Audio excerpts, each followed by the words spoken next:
Welcome to Climate Honesty, where we simplify complex topics to help you be better informed on energy and climate. Recently, New York passed a law outlawing natural gas appliances in the city, both for residential and for commercial. So why are they doing this? Really, the only logic they have is that the elimination of fossil fuels is what we need to do. We need to get rid of fossil fuels, and this is one way to do it. So what will be the actual outcome? I know that's the desired outcome, is to get rid of fossil fuels and reduce greenhouse gases. But when we get rid of natural gas appliances in homes and businesses, we have to replace them with electric appliances.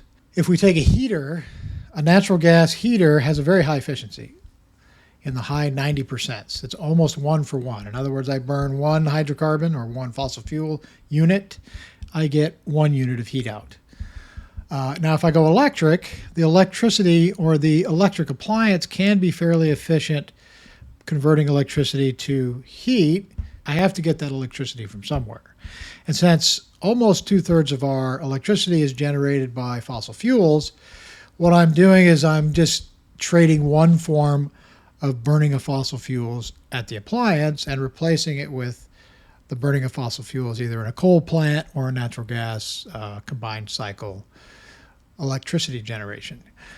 So as we've talked about in some of my other videos on electric cars, the efficiency of the electricity generation using both natural gas and coal, what happens in the United States now is it's only about 50% efficient. In other words, I have to burn 2 units of hydrocarbon to get the energy from 1 unit of hydrocarbon. So I've dropped my efficiency from 95+% to 50%. So by going to electric appliances, I actually increase my greenhouse gases. I almost double them for that appliance. So the actual outcome will be my greenhouse gases will increase, my cost will increase, it will cost money to replace the appliances.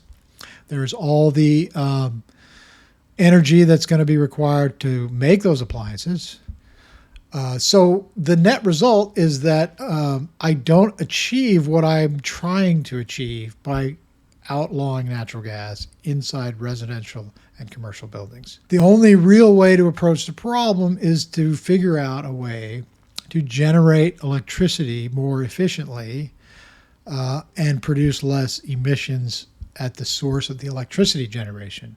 Going after appliances does not solve the problem at all. When we switch from gas appliances to electric appliances, the extra load put on the grid will have to come from primarily gas and coal. Take, for example, Washington State, where a large percentage of the power comes from hydroelectric. And people say, well, that's renewable, there's minimal emissions from that. However, if we add load to that, that extra load has to come from somewhere, and it comes primarily from coal in Washington State. We get that coal from out of state. We get that electricity from somewhere else. So this notion that if you were in an area that has high renewables, that we produce less greenhouse gases. But that's not true when you consider the extra load by changing everything over to electric. Given the fact that converting from electric appliances to gas appliances actually increases greenhouse gases significantly, I would recommend voting no on any legislation that mandates that we do that. Like and subscribe if you enjoyed the video. Check out my channel for a deeper dive into the topics of energy and climate change.